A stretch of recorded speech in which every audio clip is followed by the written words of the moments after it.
OK, boomer. C'est contre nature. Hein. Aucune femme ne recourt de gaieté de cœur à l'avortement. Il suffit d'écouter les femmes. Pourquoi elles ont été corrompues ? Et puis si on est au SMIC, faut peut-être pas divorcer non plus dans ces cas-là. On bat les couilles, frère. Fight for your lives before it's someone else's job. Dracarys.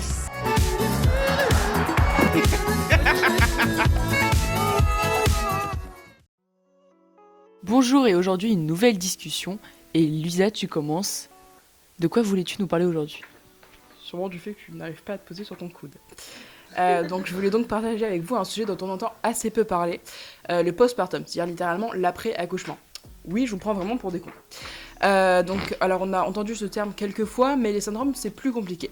Parce que oui, donner la vie c'est une chose, mais vient ensuite un ensemble de problèmes clairement pas sympathiques. Cette impression que son corps est mal fermé, une sensation de pesanteur dans le bas du ventre et un sentiment de vagin béant où quelque chose pourrait tomber. Très important. On trouve aussi les douleurs après l'épisiotomie. Alors si comme moi vous êtes totalement une bite, alors l'épisiotomie c'est un acte chirurgical qui consiste à ouvrir le périnée pour laisser passer l'enfant. J'aime bien le principe. Oui. Donc c'est des douleurs qu'on retrouve donc quand on s'assoit, quand on urine ou pendant les rapports sexuels. Il faut savoir qu'après un accouchement on ne peut pas avoir de rapports sexuels pendant 1 mois. Yes. Vient très vite après l'accouchement également l'épreuve du premier pépi et du caca. Donc c'est très compliqué à cause des douleurs et de la peur de créer une nouvelle déchirure. Alors ceux-là on s'en doute peut-être un peu moins, mais il y a des contractions post-accouchement. Ces contractions, il faut savoir qu'elles permettent à l'utérus de retrouver sa taille normale, mais elles sont vraiment pas agréables et très comparables à celles de l'accouchement. On doit également faire face à des pertes vaginales, notamment sanguines, les 3 premiers jours, sachant qu'en fait c'est équivalent à la perte du placenta. Dans cette période, il faut donc porter des serviettes ou des couches appropriées à la postpartum. Il y a aussi également une sensation de ventre vide, c'est ce dont parlent les mamans, effectivement.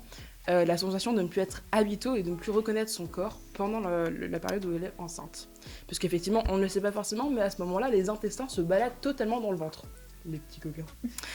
Et ensuite, il y a des syndromes, je dirais, qui sont peut-être les plus connus, c'est-à-dire les symptômes mentaux, c'est-à-dire mancos. On parle notamment du fameux baby blues, qui est à différencier clairement de la dépression postpartum, c'est vraiment 2 choses totalement à part. Le baby blues, c'est lié à une perte du lien particulier entre la mère et l'enfant. Il ne dure que quelques jours, environ 1 semaine au maximum. La dépression postpartum, quant à elle, c'est quelque chose qui dure vraiment sur la longueur. Donc on a vraiment une grande tristesse, un isolement, un sentiment d'impuissance, une perte du goût pour la vie, une perte d'appétit. C'est vraiment les symptômes purement de la dépression. Vous en pensez quoi un petit peu de... Ça donne envie d'avoir des enfants, ouais. Écoute... Je t'avoue que moi, quand j'ai appris tout ça, je me suis dit, est-ce que c'est vraiment important de se reproduire ? Voilà. Pas sur une envie, vraiment. Non, je suis pas... Non, mais je suis choquée par contre des contractions après. Ouais, je crois que ça s'appelle des lochises. Et c'est pour toutes les femmes ou c'est vraiment un truc un peu exceptionnel ? Ah non, pour le coup, c'est vraiment pour toutes les femmes, parce que comme je l'ai dit, c'est pour refermer le vagin. Donc c'est plutôt important dans le genre. Mais ouais. Mais ça dure pas très longtemps, je crois que ça dure 1 ou 2 jours grand maximum. Ok, bah galère. Galère. Et donc, comme notre émission porte aujourd'hui sur les sujets dont on ne parle pas suffisamment, aujourd'hui, tu voulais nous parler de quoi, Luna ? Moi, je vais vous parler un petit peu des dangers des préservatifs pour la planète et pour votre santé. Parce que je suis sûre que vous êtes enfin mis à faire vos courses dans les magasins bio, à respecter les couleurs dans les poubelles de tri, vous prenez même de la gelée royale et mangez moins de viande pour prendre soin de votre organisme. Bien sûr. Pourtant, il y a sûrement une chose à laquelle on ne pense pas quand on parle d'écologie ou de santé, c'est bien les capotes. Parce que si vous pouvez désormais vous faire rembourser vos préservatifs chez votre médecin, ce n'est pas pour autant que les capotes ne sont pas dangereuses pour la santé. Et on est très peu au courant de tous ces risques, parce que les préservatifs, en fait, ils sont considérés comme des dispositifs médicaux. C'est-à-dire que les fabricants, ils ne sont pas obligés de dévoiler leur composition, ce qui est plutôt dommage vu tout ce qu'ils nous cachent. En effet, les capotes en plastique comportent des perturbateurs endocriniens. Juliette, tu sais ce que c'est ou pas ? Non. J'en étais sûre. En fait, Non, c'est bon. c'est ce qui va pouvoir causer des anomalies physiologiques et notamment reproductives. Et donc ça comporte des perturbateurs endocriniens qui sont dérivés du pétrole. Et donc même si les échantillons sont assez minimes, le problème c'est c'est pas les seuls à laquelle on est exposé. Et en plus, même si ça varie en fonction de la fréquence à laquelle vous utilisez les préservatifs, dans beaucoup de cas, on est souvent amené à utiliser plusieurs fois dans notre vie des préservatifs. Et donc ces petites doses vont s'accumuler dans le corps et c'est ça le problème. Et en plus, on a aussi d'autres molécules aux noms les plus effrayants les uns que les autres, comme du cyclotrizoloxane ou du pentadécane, qui sont également présentes et qui pourraient être toxiques pour la reproduction humaine. Et parfois aussi, certaines de ces protections, donc les préservatifs, contiennent des arômes et des conservateurs qui peuvent être à l'origine d'allergies ou d'irritations. Bref, c'est un vrai plaisir pour le corps, mais c'est pas le seul à souffrir. Il y a aussi la planète, parce qu'en plus d'être toxiques, tous ces jolis petits bouts de plastique, ils sont emballés dans quoi ? Dans d'autres bouts de plastique à usage unique. Donc c'est pas franchement écolo tout ça. C'est vrai que les réutiliser, ce serait mieux les capotes. Hein. Ouais, mais non, on le déconseille, n'écoutez pas Lisa. Et en plus, ils sont souvent jetés partout, sauf dans les poubelles. Donc les préservatifs, ils se retrouvent dans la mer et plus précisément dans les estomacs des animaux marins, ce qui leur cause des graves problèmes de santé à nos petits animaux. Voilà. Donc attention, je ne conseille pas par contre de ne pas sortir protégé, bien au contraire, parce que sida et autres IST, c'est toujours un non. Hein. Pourquoi tu me regardes, Théo ? Lisa, écoute. Donc ne sortez pas sans rien. Sortez couvert. Exactement. Mais rassurez-vous, il existe des protections alliant plaisir, santé et écologie. De nombreuses marques ont déjà mis en vente des préservatifs plus naturels, nos amis anglais, avec French Leather par exemple, qui propose des capotes écolo et équitables, mais aussi Love Pack, avec ses préservatifs Safe Sex à retrouver dans les magasins bio, qui participent à la sauvegarde de la planète, puisque leur latex il va être issu de plantations d'EVA, qui sont gérées de manière responsable avec un faible bilan carbone. Et on a aussi d'autres sociétés comme la Suisse Green Condom, qui en plus d'être faite à base de latex naturel, donc ce qui fait qu'elle va pouvoir convenir également aux véganes, puisque la caséine qui est utilisée dans les latex des préservatifs, moi je vous apprends des trucs aujourd'hui, Oui. qui est en fait le caillage du lait de toutes sortes d'animaux, et est remplacée par de l'extrait de charbon. Donc voilà, maintenant vous pouvez désormais acheter des capotes sans culpabiliser pour la planète et surtout sans pratiquement aucun risque pour votre santé. Merci beaucoup, Nina. Mais de rien. Moi, j'ai beaucoup apprécié le fait qu'on puisse trouver des capotes dans les magasins bio. Je savais Ouais. pas du tout. C'est incroyable. que les véganes.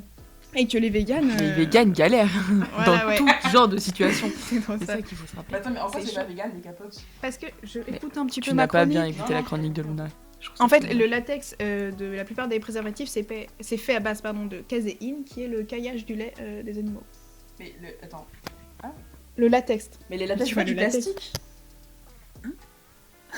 Enfin, c'est pas la même matière que le plastique du latex. Si, mais il n'y a pas que le plastique. Enfin, même le plastique, il peut être issu de... Bref, tu m'embrouille pas dans le latex. Mais non, il y mais a c'est du plastique fait à partir de pétrole. Tu vois. Du Oui, coup, mais- je pensais que par extension. Non, mais dans le latex, c'est pas que du plastique. Ah, d'accord. Ils te rajoutent aussi des petits bails... de la caséine, quoi. Et sans transition, le rap suisse. J'aimerais revenir sur un label qui s'appelle Colors Records et qui est pour moi vraiment le label regroupant le plus de créativité et de talent dans le rap francophone actuellement. Donc tout commence en 2009 par 3 passionnés de musique, Thibaut Eigenmann, Théo Lacroix et Omar Touré. Et en fait, c'est des passionnés de musique mais aussi de hip-hop. Et à l'époque, ils traînent dans les scènes rap suisses et un jour, ils rencontrent un jeune rappeur au potentiel énorme, Makala, qui vont tout de suite signer. Et par la suite, ils vont aussi trouver un jeune producteur qui s'appelle Varnish La Piscine, qui va donc aussi rejoindre Colors. C'est pas censé être drôle. Et entre les deux, va y avoir un vrai coup de foudre musical. Ils ont d'ailleurs fait ensemble le meilleur album de l'année 2019. Pour Cécilia. Le meilleur album de l'année 2019, Radio Suicide, que je vous conseille fortement. Ah oui, Ça donne envie. Et ce n'est pas les seuls donc, à avoir rejoint Colors. Donc après, il y a eu Dima et Simca qui sont peut-être plus connus en France et qui donc, ont créé une clique tous ensemble qui s'appelle la Super Wack. Et donc comment se démarque cette clique ? Tout d'abord par les sonorités, parce qu'à l'époque, donc au début le début de la décennie 2010, le rap français, et même vers la fin en réalité, le rap français est plus centré sur la trap d'Atlanta et la drill de Chicago. Et justement, Makala et Varnish apportent une touche jazz de funk influencée par Pharrell Williams et Tyler the Creator. Et aussi, ils se démarquent par leur indépendance, puisqu'ils ont une liberté totale qui apporte une certaine confiance. Par exemple, Makala, il insiste constamment sur le fait qu'il sait son potentiel et son futur succès. C'est pour ça qu'il ne vendra d'ailleurs jamais son cul pour l'avoir. Et cette mentalité qui pense d'abord à la qualité qu'aux enjeux financiers, elle est très rare dans la musique et elle est très importante, je trouve. Et je considère aussi qu'elle doit être plus encouragée et portée à juste valeur. Par exemple, les gros médias rap comme Bouscapé ou Move n'avaient pratiquement pas parlé de la sortie de Radio Suicide l'année dernière et c'était très dommage. Mais après, c'est des chaînes qui font déjà un tri dans les rappeurs français ou américains. Oui, mais en soi, quand ils font Bouscapé, chaque année, ils font les rappeurs à suivre. Bon, après, ça fait longtemps qu'ils sont installés, Makala et les autres, mais ils pourraient quand même juste en parler, faire des vidéos et même faire des interviews. Ah, personnellement, j'ai l'impression d'avoir lu un dictionnaire. Tu sais, quand tu comprends pas tous les mots, moi, c'est après ce qui s'est passé pendant toute ta chronique. Pourquoi? Je ne connais pas la moitié des personnes dont tu as parlé. Voilà. Je pense que Luna aussi. En plus, elle m'a regardé tout long en mode hein, Luna. C'est que j'étais Bah, C'est pour ça que t'en parles, c'est parce qu'ils sont bah oui, voilà. Pour moi, je considère qu'il faut en parler. Plus. Et toi, donc Juliette, tu voulais nous parler de... Bah alors rien à voir avec toi, hein, parce que moi je vais parler du facteur d'inégalité qui est la précarité menstruelle, qui touche énormément de femmes. C'était français ça? Ouais. Les conséquences sont nombreuses et prennent plusieurs formes, dont économiques, sanitaires et sociales. De nombreuses femmes mettent en danger leur santé car elles usent de stratagèmes pour remplacer les produits hygiéniques. Perso, j'ai 22 ans et ça fait plus de 8 ans que j'ai mes règles. D'un côté, pardonnez ma vulgarité, mais je me sens légèrement niquée. J'ai des pertes de sang se comptant en litres. Je change 6 à 7 fois de serviette par jour. Mon budget règle s'élève à peu plus de 70 € par an. C'est par an, mais c'est quand même un budget. Hein, si on compte qu'on a pendant plus de 30 ans nos règles. Ouais, au moins 30-40. 40 ans nos règles. Ouais. Bah, t'aurais pu payer un certain nombre de McDo quand même. Je crois que ça fait 3 Ouais, mais j'arrive à faire les deux en même temps. Sans compter les culottes tombées au combat quand elles arrivaient en avance ou que du sang continuait à couler le 8e jour. Le fameux. Hein. Mais d'un autre côté, je suis grave chanceuse parce que j'ai mal au ventre, mais pas au point d'être paralysée dans mon lit. J'ai des maux de tête parfois une semaine avant l'arrivée, mais pas au point de devenir folle. Et j'ai des sauts d'humeur, mais pas au point d'insulter ma mère d'avoir fait une fille et non un mec. Et puis mes règles durent la plupart du temps 5 jours, 7 si j'ai pas été sage, mais bon, ça c'est assez rare. Mais finalement, là où j'ai le plus de chance, c'est de pouvoir me payer des serviettes, chose que beaucoup de femmes ne peuvent pas. Nous sommes 15 millions de femmes à avoir nos règles et nous ne sommes pas toutes égales en matière de protection. Coton, mouchoir, papier cul ou même papier journal viennent remplacer serviettes, tampons ou cup. Face à l'urgence qu'est la précarité menstruelle, de nombreux établissements scolaires mettent à disposition des petites boîtes où chacun peut mettre une serviette, un tampon pour toutes les jeunes filles, jeunes femmes qui peuvent s'en acheter. Mais n'étant pas les seules touchées, parce qu'il y a aussi les femmes qui sont en prison, qui, elles, on n'en parle pas beaucoup, du moins j'ai pas lu beaucoup de choses dessus, mais je pense pas qu'elles aient leur quota de serviettes tous les mois. Et aussi les femmes sans abri, qui elles, en plus de ne pas avoir à disposition des serviettes, n'ont pas un endroit pour pouvoir mettre leurs serviettes ou leurs tampons en toute sécurité. Et du coup, il y a des associations, dont Règles élémentaires, qui organisent des collectes de produits hygiéniques pour en distribuer justement à ces femmes. Et à savoir aussi qu'en 2016, les produits hygiéniques étaient considérés comme produits de luxe parce qu'ils étaient taxés à 20%, contre 5,5% aujourd'hui, qui est encore beaucoup, mais il y a déjà un effort. On le note. Il y a du progrès. Est-ce que je peux me permettre de prendre le micro? Mais oui, bien sûr. Merci.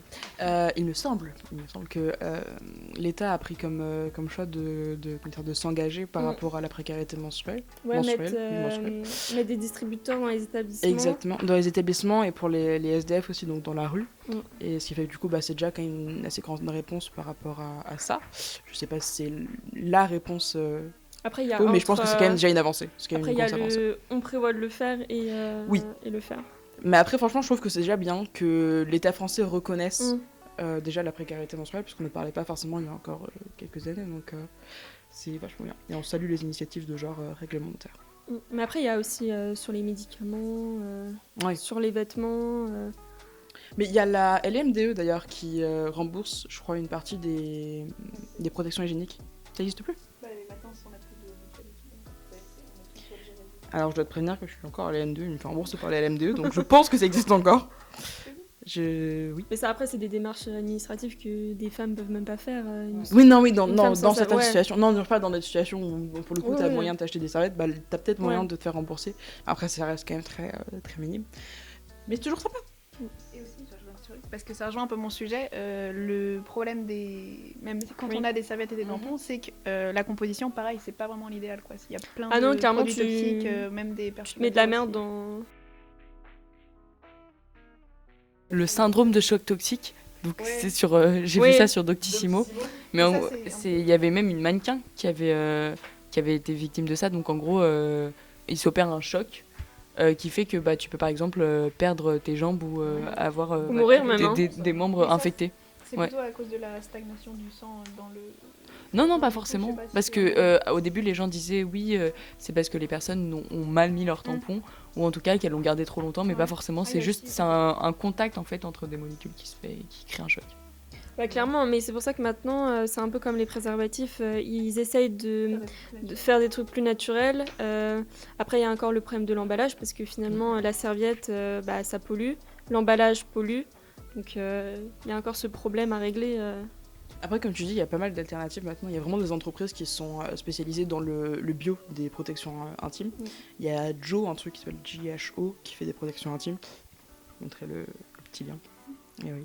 Et non, il y a vachement d'entreprises. Et même Always, ils ont créé une gamme sans odeur, sans truc, Sans etc. parfum, Sans ouais. parfum, sans paradène, tout. Donc c'est plutôt cool. Après, je dis pas que c'est complètement un truc. Et ce qui est aussi incroyable, c'est que c'est pas obligatoire de mettre la liste des ingrédients pour les serviettes. Du coup, génial.